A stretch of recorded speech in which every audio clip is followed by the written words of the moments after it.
नमस्कार दोस्तों।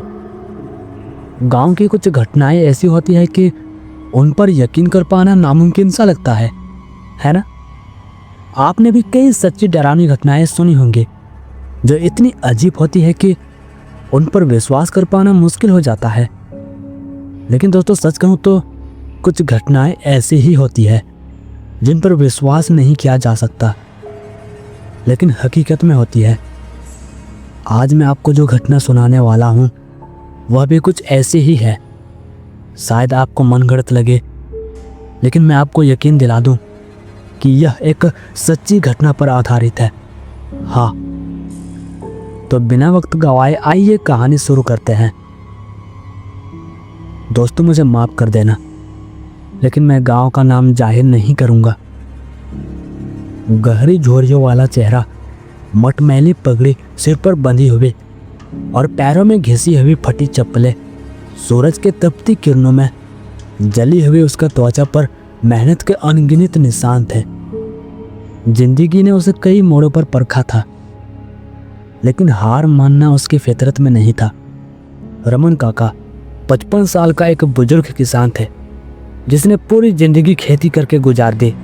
उसके पास सिर्फ 4 एकड़ की जमीन थी जो उसकी रोजी रोटी और जिंदगी दोनों का सहारा थी। उसी खेत से उगाने वाले अनाज और सब्जियों से वह अपना गुजारा करता था। लेकिन अब उसकी दुनिया बहुत छोटी हो चुकी थी। अब वह अकेला था। केवल उसके पास 2 बैल थे, नंदू और भीम, जो रमन काका को खेत जोतने में मदद करते थे। रमन काका की पत्नी सुमित्रा कुछ महीने पहले ही इस दुनिया से चली गई थी। वह बीमार पड़ी, लेकिन शहर जाकर इलाज कराना मुमकिन नहीं था। पैसे थे नहीं और गांव के वैद्य की दवाइयाँ असर नहीं कर पाई। देखते ही देखते सुमित्रा उसकी जिंदगी से चली गई और पीछे छोड़ गई एक ऐसा अकेलापन जो हर रोज उसे भीतर से खा रहा था। अब ना कोई बात करने वाला था, ना कोई उसका हाल पूछने वाला। बस कभी कभी आस पड़ोस से लोगों से बात होती, बस। लेकिन एक किसान के पास दुख मनाने का वक्त कहाँ। सुबह का सूरज निकलते ही उसे हल पकड़ना पड़ता, मिट्टी जोतनी पड़ती, बीज डालने पड़ते। मौसम साथ दे या ना दे, खेत कभी खाली नहीं रह सकता। उसके दोनों बैल नंदू और भीम ही उसके परिवार जैसे थे। आज रमन काका सुबह जल्दी उठे और फिर चाय बनाकर एक कप में डालकर पीने लगे। चाय का कप हाथ में पकड़े हुए वे गौशाला की ओर गए और चाय की चुस्कियां लेते हुए अपने बैलों की ओर देखा। उन्हें देखकर हल्का सा मुस्कुराए। बैल चारा खा रहे थे।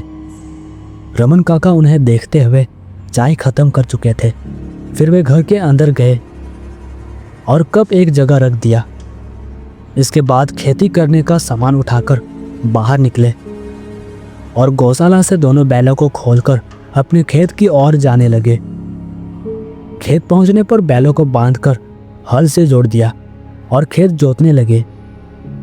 काफी देर तक खेत जोतने के बाद जब सारा काम खत्म हो गया तो वे वापस घर लौटे और बैलों को रस्सी से बांधकर उन्हें चारा दिया। चारा देते समय उन्होंने देखा कि जिस रस्सी से बैल बंधे थे वो अब बहुत कमजोर हो चुकी थी। ऐसा लग रहा था कि अगर थोड़ी से भी जोर से खींची जाए ना तो रस्सी टूट जाएगी। रस्सी को ध्यान से देखते हुए रमन काका मन में सोचने लगे, अब यह रस्सी भी सड़ गई है। कल शहर जाऊंगा और नई रस्सी लाऊंगा, वरना यह कभी भी टूट सकती है।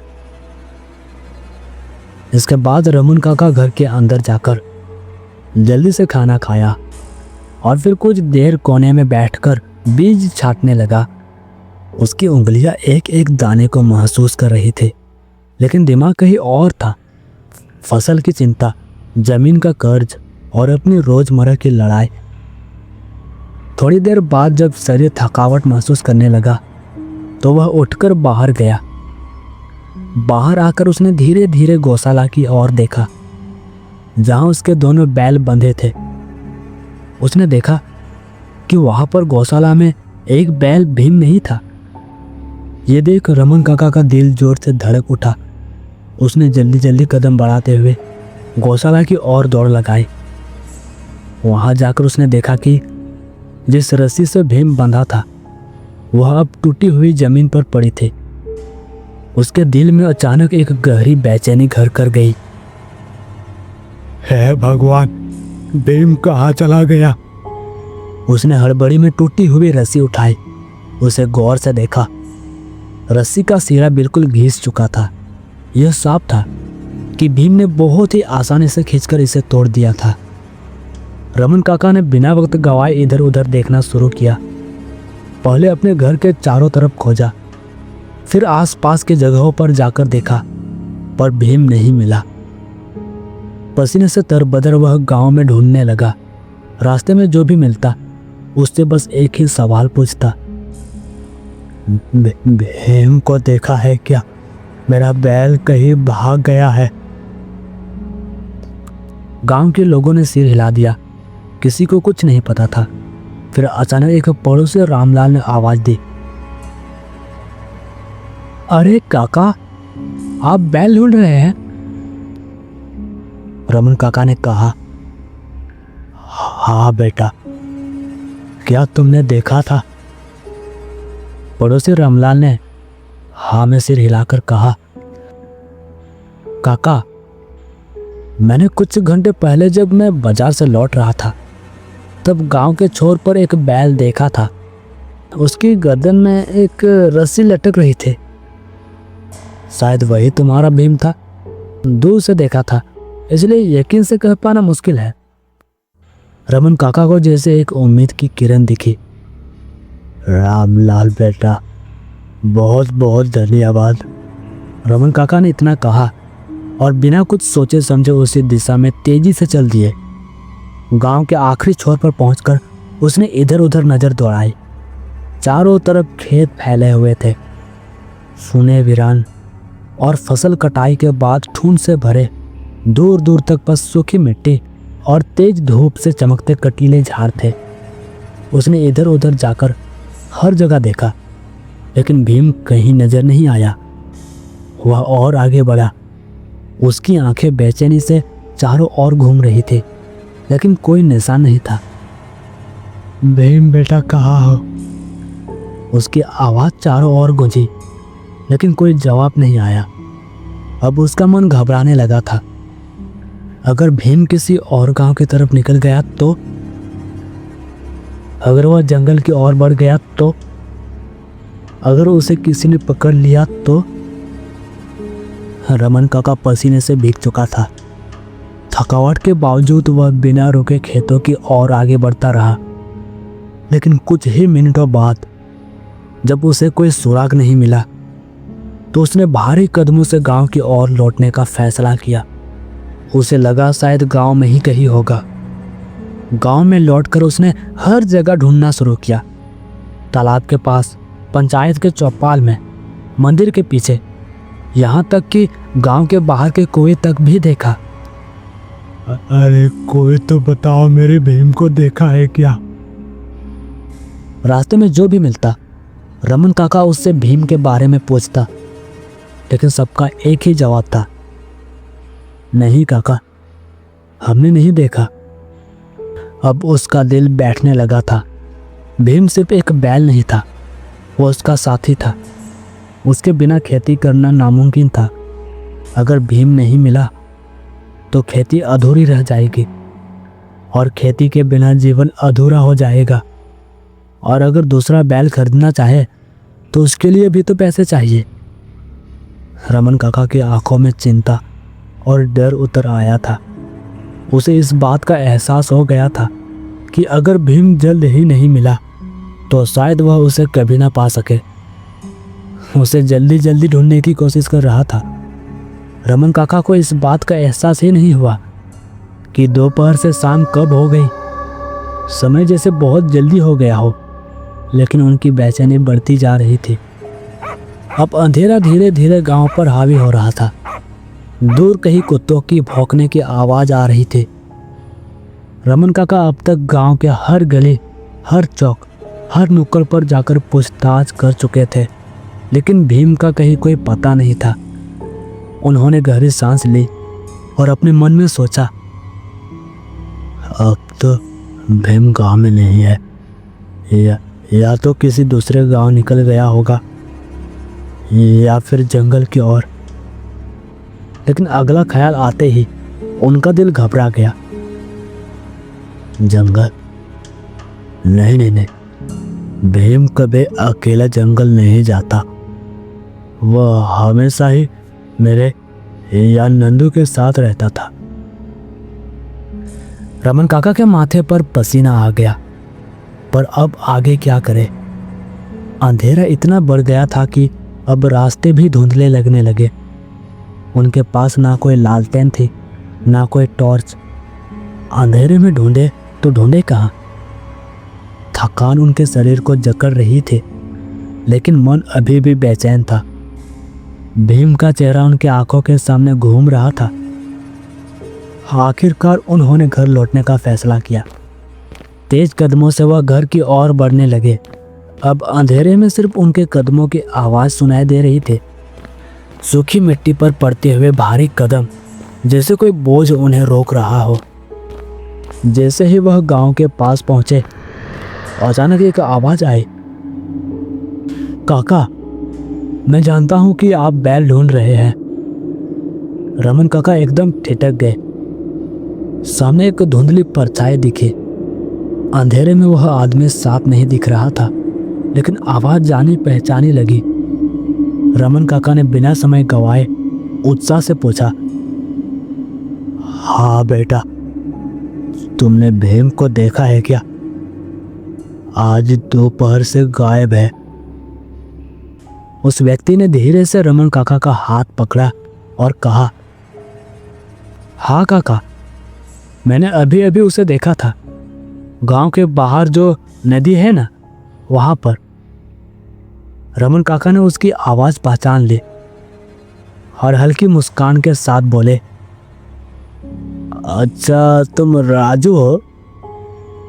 आदमी ने सिर हिलाते हुए कहा, हाँ काका, मैं ही हूं। राजू उनके पड़ोसी का बेटा था। वह शहर में एक छोटी सी कंपनी में काम करता था और रोज सुबह काम में जाता और शाम को घर लौटता था। राजू ने फिर से कहा, मैं अभी अभी शहर से लौटा हूं काका। जब मैं गांव के बाहर वाली सड़क से आ रहा था तो मैंने नदी के पास एक बैल को देखा था। उसकी गर्दन में एक रस्सी लटक रही थी। शायद वही आपका भीम था। रमन काका की आंखों में आशा की चमक लौट आई। अरे मैं वहां क्यों नहीं गया? राजू से खबर मिलने के बाद रमन काका की बेचैनी और बढ़ गई। उन्होंने तुरंत राजू का शुक्रिया अदा किया और तेजी से अपने घर की तरफ बढ़े। घर पहुंचकर उन्होंने दीवार के पास टंगी पुरानी लालटेन को उतारा। उसकी कांच की चिमनी पर धूल की हल्की परत थी, जिसे उन्होंने अपने मैल अंगोछे से साफ किया। तेल डाला, बत्ती को जलाया और लालटेन रोशन हो गई। फिर उन्होंने कोने में पड़ा अपना बांस का मजबूत एक लाठी उठाया। अब वह झील की तरफ निकलने के लिए तैयार थे। रात अब पूरी तरह घनी हो चुकी थी। रमन काका ने एक हाथ में लालटेन और दूसरे हाथ में लाठी कसकर पकड़े हुए गांव की सड़क पर चलते हुए वो हर तरफ नजरें दौड़ा रहे थे। शायद भीम खुद ही लौट आया हो, लेकिन चारों ओर सिर्फ सन्नाटा था। गांव की तंग गलियों से गुजरते हुए उनके कदमों की आहट गूंज रही थी। इधर उधर मिट्टी के घरों की कतारें खड़ी थी। कुछ मकानों की खिड़कियों से हल्की सी रोशनी झांक रही थी, पर ज्यादातर घरों में अंधेरा पसरा था, क्योंकि उस गांव में बिजली नहीं थी। सड़क के दोनों ओर पेड़ पौधे खड़े थे। उनकी टहनियाँ हवा में झूल रही थी, जैसे रात के अंधेरे में कोई फुसफुसा रहा हो। सड़क के किनारे झिंगुरों की आवाज़ गूंज रही थी। रमन काका के लिए ये सब नया नहीं था, पर आज माहौल अजीब सा लग रहा था। वह रास्ते पर बुदबुदाते हुए चल रहे थे। हे भोलेनाथ, कुछ गड़बड़ ना हो, भीम सही सलामत मिले। हर कदम के साथ उनकी बेचैनी बढ़ रही थी। कभी कभी वह रुककर चारों तरफ देखते, लेकिन सिर्फ अंधेरा ही अंधेरा था। धीरे धीरे उन्होंने गांव पार किया। अब आगे खुले खेत थे। फसलों की कटाई हाल ही में हुई थी। रात की हवा थोड़ी ठंडी थी। रमन काका के माथे पर पसीना झलक रहा था। अब नदी ज़्यादा दूर नहीं था, बस थोड़ी दूर और खेतों के उस पार नदी ही थी। जैसे जैसे रमन काका नदी के करीब पहुंचे, माहौल और अजीब लगने लगा और पानी में चांद की हल्की परछाई झलक रही थी। लेकिन माहौल लोगों को डराने के लिए काफ़ी था। रमन काका का दिल भी जोर जोर से धड़कने लगा। रमन काका अपने लालटेन को हल्का ऊपर उठाकर चारों ओर देखने लगे। रात घनी थी और ठंडी हवा में सन्नाटा पसरा हुआ था। लालटेन की टिमटिमाती रोशनी में आसपास जली हुई लकड़ियाँ और बांस में टंगे कुछ लाल झंडे नजर आ रहे थे जो ठंडी हवा में लहरा रहे थे। यह जगह वही था जहाँ गांव वालों शवों का अंतिम संस्कार करते थे। यहाँ बड़े बड़े पत्थर बिखरे पड़े थे। कुछ नदी के किनारे जमे हुए थे तो कुछ पानी के अंदर आधे डूबे हुए थे। रमन काका को थोड़ा डर लग रहा था। उन्हें बचपन से मालूम था कि यह घाट शमशान भूमि थी। रात के समय यहाँ कोई नहीं आता था, लेकिन आज हालात अलग थे। रमन काका को वहाँ मजबूरी में जाना पड़ा था। लेकिन जैसे ही रमन काका थोड़ा आगे बढ़े, उन्होंने नदी किनारे हल्की सी सफ़ेद आकृति देखी। अंधेरे में सब कुछ धुंधला था, पर इतना जरूर समझ में आ रहा था कि कोई वहाँ खड़ा था। उन्होंने एक पल के लिए सोचा, कहीं यह कोई आत्मा तो नहीं। लेकिन अगले ही पल उनके दिमाग ने झटका दिया, नहीं, यह भीम भी हो सकता है। रमन काका की सांसें भारी हो गई थी। धीरे धीरे लड़खड़ाते कदमों से उन्होंने उस आकृति की ओर बढ़ना शुरू किया।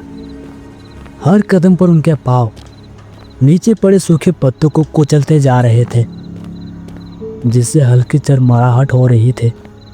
लालटेन की रोशनी जैसे जैसे पास पहुंच रही थी, आकृति साफ होती जा रही थी। जब रमन काका उसके करीब पहुंचे तो उन्होंने देखा कि वह भीम था।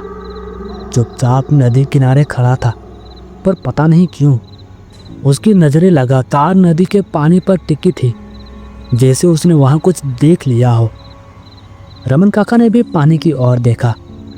हवा से हल्की हल्की लहरें हिल रही थी, बस और कुछ नहीं। रमन काका बैल भीम के और करीब गए। एक हाथ में लालटेन थे और दूसरे हाथ में मोटी सी बांस की लाठी।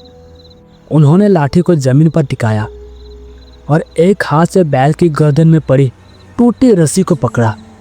उन्होंने रस्सी को हल्के से खींचा, पर बैल जरा सा भी नहीं हिला। रमन काका ने थोड़ी लंबी सांस ली और अपनी पूरी ताकत लगा दी और जोर से रस्सी खींची, लेकिन जैसे बैल किसी जड़ से बंध गया हो। रमन काका ने गौर किया कि अभी भी बैल की नज़रें पानी पर ही जमी हुई थी। उन्होंने 4-5 बार बैल को खींचकर ले जाने की कोशिश की, लेकिन भीम ने 1 इंच भी हिलने से इनकार कर दिया। अब रमन काका को गुस्सा आ गया।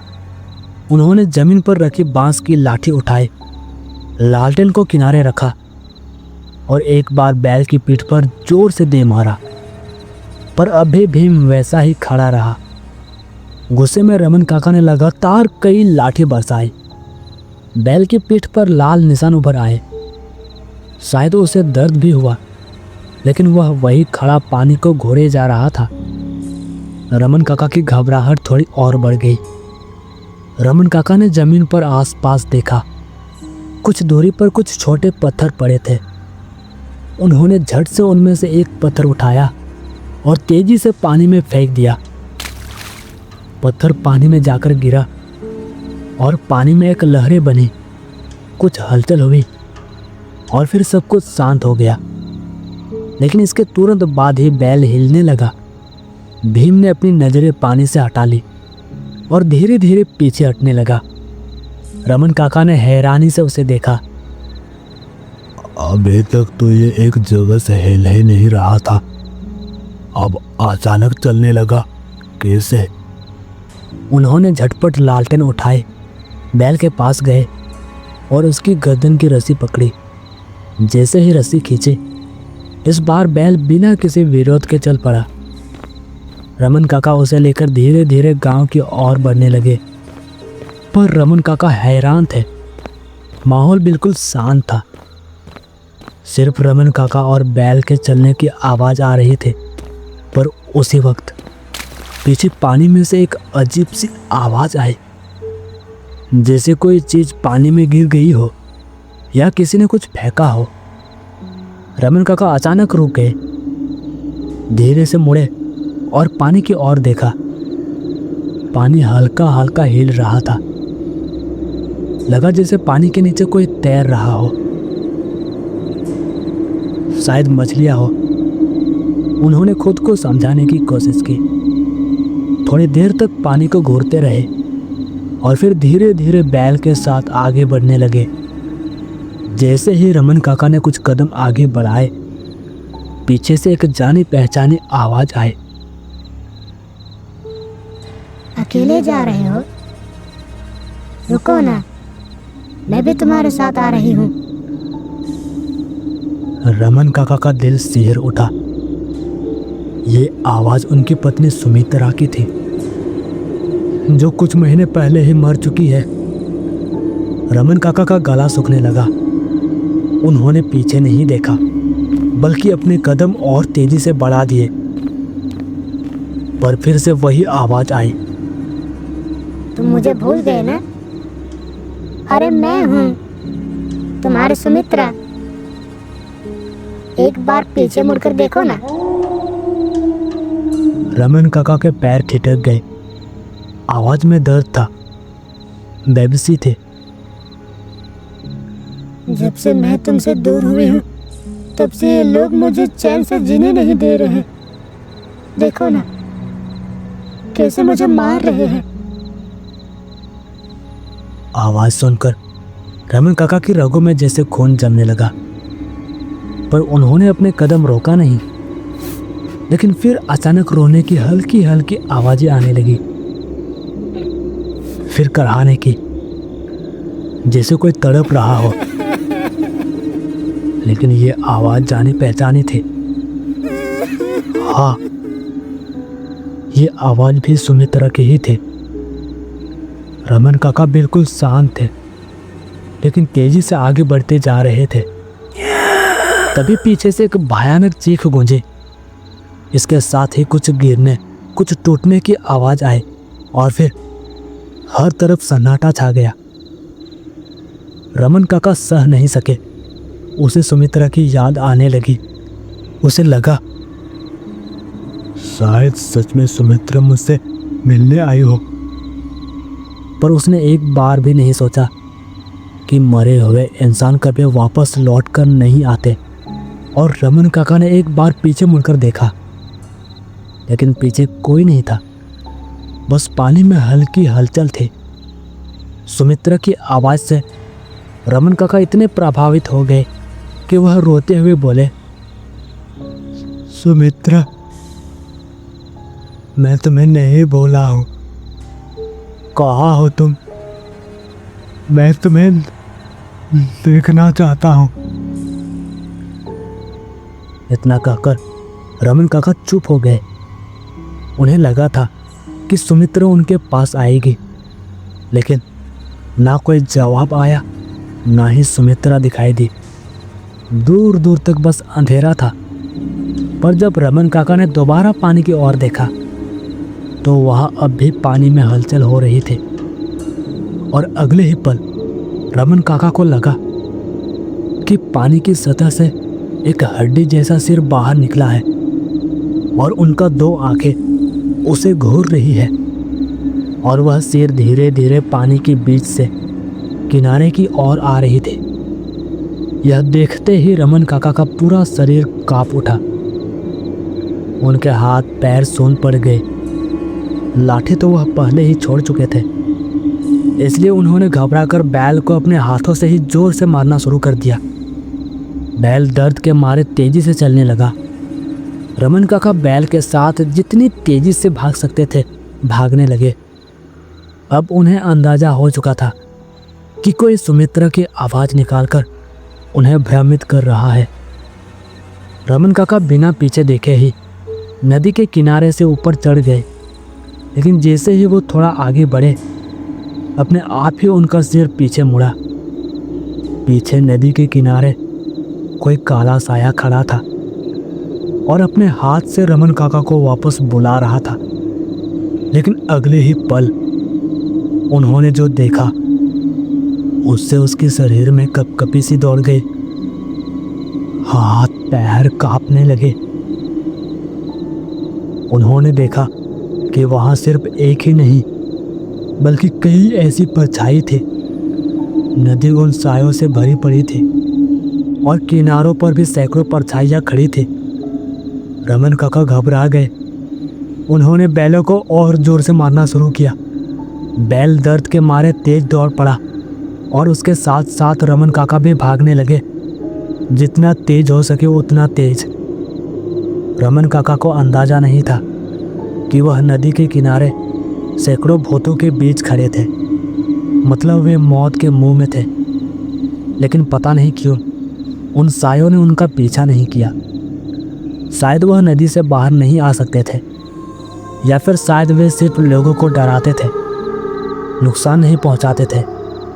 लेकिन मैं ये साफ नहीं कह सकता क्योंकि मुझे इसके बारे में कुछ पता नहीं। लेकिन उस रात रमन काका मौत के मुंह से बच गए। उस रात के बाद रमन काका बिल्कुल बदल गए। अब रात होते ही चुपचाप अपने कमरे में बंद हो जाता और फिर जब तक सूरज नहीं उगता तब तक वो अपने घर का दरवाज़ा नहीं खोलता। तो दोस्तों, ये थी आज की कहानी। अगर आपको ये पसंद आई हो तो ऐसे ही और दिलचस्प और डरावनी कहानियाँ सुनने के लिए चैनल को सब्सक्राइब कर लो और वीडियो को लाइक करना मत भूलना। दोस्तों, आप मुझे ये मत पूछना कि क्यों, क्योंकि आपको कहानियाँ सुनना पसंद है और मुझे सुनाना। तो मिलते हैं अगली कहानी में।